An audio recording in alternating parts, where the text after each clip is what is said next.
Hello, this is Decimal, and welcome. Today we're here with Andrew. And he's the creator of the Midi Goblin. We're going to dive into it and try it out with some devices, and we're just going to hang out and have some fun. So take it away, Andrew. Hey, everybody. So this is the Midi Goblin. It's a little 5-pin MIDI device that does lots of things with received MIDI CC and note values. And Midi Goblin does a lot of different things for a lot of different synthesizers. So the way Midi Goblin works is you actually add your synthesizer to it. When you move these little sliders, your synthesizer transmits a MIDI CC number and a value associated with it. If you name those parameters and list the number next to the name in a text file, and then save that text file into a folder and put it into the Midi Goblin's SD card, it pops up here in the device select menu. I'm going to start by selecting the replay, which I've added to the Midi Goblin here. Now that I've selected the replay from the device select menu, I'm going to go down here to a little app that I have written called the Monitor. The Monitor shows you your parameters' current values, at least that it has received. And as you can tell right now, they're all 0 because the Midi Goblin hasn't received any values from the synthesizer. If I move this little guy right here, you can see that value goes up and down. The Von Gen Replay is kind of a unique synthesizer, as when you plug it in, it actually dumps all of its parameter values on startup. It's quite helpful for initiating all your values. Not every synthesizer does this. The Yamaha Reface series do, but basically this information is important for the Midi Goblin to know in order to save patches for your device. I'll give you an example here. This is the patches menu. I'm a crappy musician, but if I just click Save New, and I'm just going to call this A, you can see a new file has been made.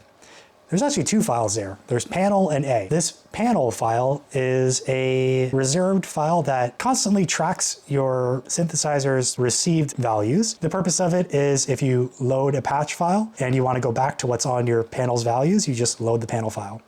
I've got this patch here. I'm going to change it a little bit. You don't have to be inside the monitor for Midi Goblin to know what your patch values are or your parameter values are. Those are automatically tracked by Midi Goblin regardless of what your current screen is. This one sounds terrible, so I'm going to save it. B. So, got that one. Now if I want to go back to those previous values that I had, I can, or that other patch I saved,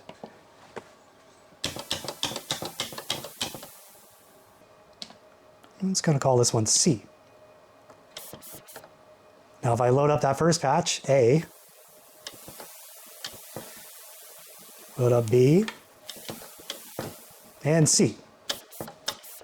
The Von Gen Replay can actually save patches locally, but it does have a pretty limited memory, only 23 patch banks or patch slots available. So this increases your number of patches by quite a significant number. The number's in the hundreds. I wouldn't go over 250 patches. It is possible. It just takes a while for that patch banks of that length to be alphabeticalized. All right, so I have some questions about the Midi Goblin. So you have, at this moment, 3 patches saved. Mm-hmm. And I was wondering if you do have a morph feature. Yeah.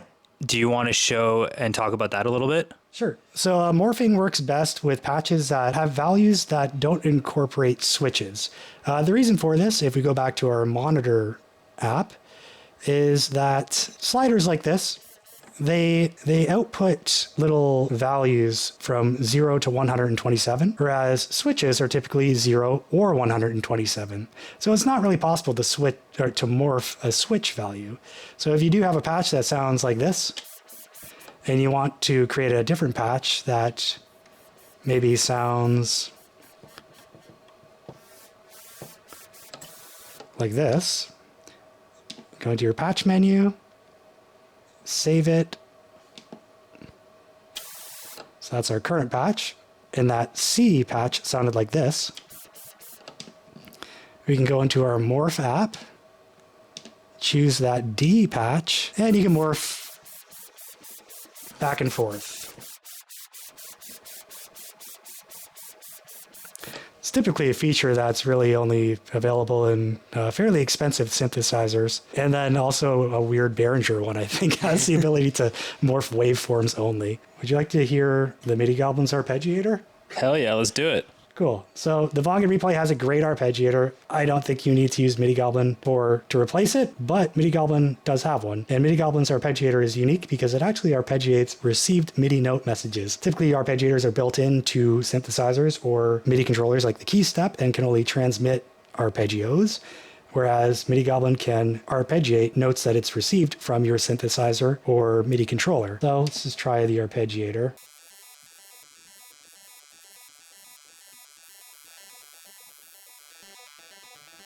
So the fun thing about the arpeggiator is that it can actually be used at the same time as Morph.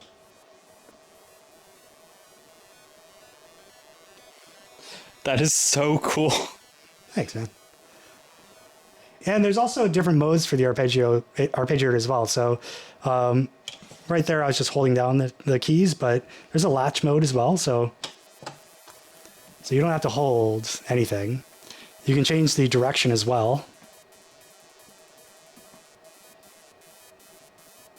There's also a random mode. I've set the maximum size to 4, and I've got 4 notes currently being arpeggiated. And when you have that, it allows you to actually play notes over top of the arpeggio as it's playing. All right, so I'm also going to show you the auto chord feature. This allows you to automatically generate chords based on notes that you've pressed. It's very basic. It's just major and minor chords of different lengths, but it's kind of fun. So here it is. You can change the length. And if you've set your chord length as well, you can also, like the arpeggiator, play over top of it. You can also change the velocity of the chord that's being sent. Some synthesizers have fairly crummy velocity sensitivity, so this may or may not be a useful feature, but aside from auto chord, we also have another feature called Arp Note. This works very similarly to auto chord. Basically, this is what it sounds like. It's kind of cool. It's really satisfying. Change the direction as well. And speed.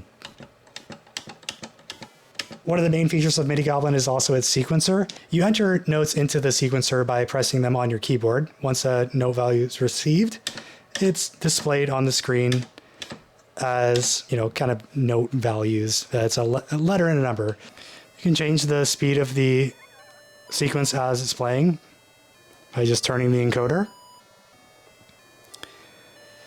If you are worried about pressing keys as it's playing and you only want it to play without recording, set the play record mode to play only. And that also allows you to play over top of your sequence as it's playing. You can also change the length of the sequence as well. You can give it like even numbers, like 16 steps if you want, or you can also press the delete button on the last step to remove notes or steps. It has a maximum of 32 possible steps. And the other thing about MIDI Goblin is that you can actually run the sequencer, the arpeggiator, Arp Note, and auto chord all at the same time, as well as Morph. So if I'm playing this sequence, so I'm play only right now, see if I can work out a kind of good bass line here. That sound good? I guess. I don't know. Go the arpeggiator. Try it out. I'm going to set it for 4 notes. Put the latch mode on. And if I press the menu button, there's a nice little sequencer sync option here. Press on, and then let's just see what it sounds like.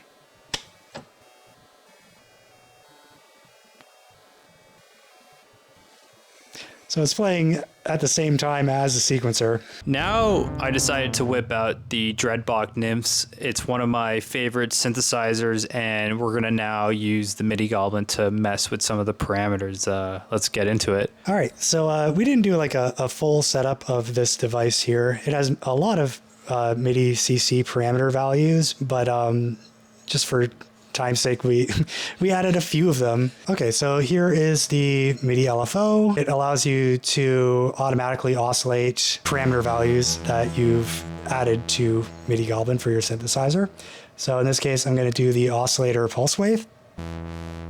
Oh. Okay, Yeah, so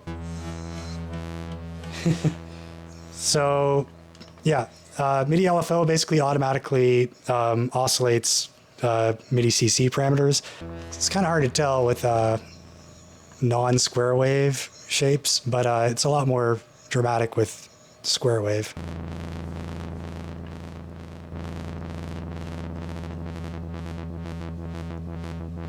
That's so cool. Yeah.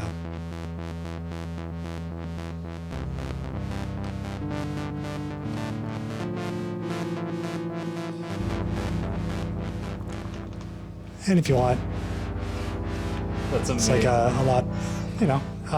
Yeah, it just, gives you a couple more options. Yeah, I feel like this is a super interesting feature, especially when it comes to older synthesizers. Like the Nymphes is a relatively newer synth, but the fact that you can do MIDI LFO to like some older synths is very valuable in its like utility. Yeah, it definitely opens up a lot of new possibilities with sounds you can make, that's for sure. I really want to thank Andrew for coming over and showing me the MIDI Goblin. This is a device that is built with passion by a solo developer, and I really think that you guys should look into this project and help support his dream of making this a device that can really expand the use of a lot of synthesizers. Could you briefly talk about some of the ways that people can get this in their hands and be able to, follow you and support you if you want to just shout out your channel and stuff like that? Yeah, you can follow me on Instagram at MIDI Goblin or on YouTube at MIDI Goblin. It's currently available for pre-order on BackerKit right now. It's going for $125 Canadian. I did put a lot of work into it. I think it's really useful. It solves a lot of problems for a lot of different synthesizers, and I really hope people find it useful. So I'm going to leave Andrew's information down below. It's going to be to the MIDI Goblin, to be able to purchase the MIDI Goblin, and his socials as well. So if you guys want to go support him, that would be great. Thank you very much, guys, for watching, and I'll see you in the next one. Peace.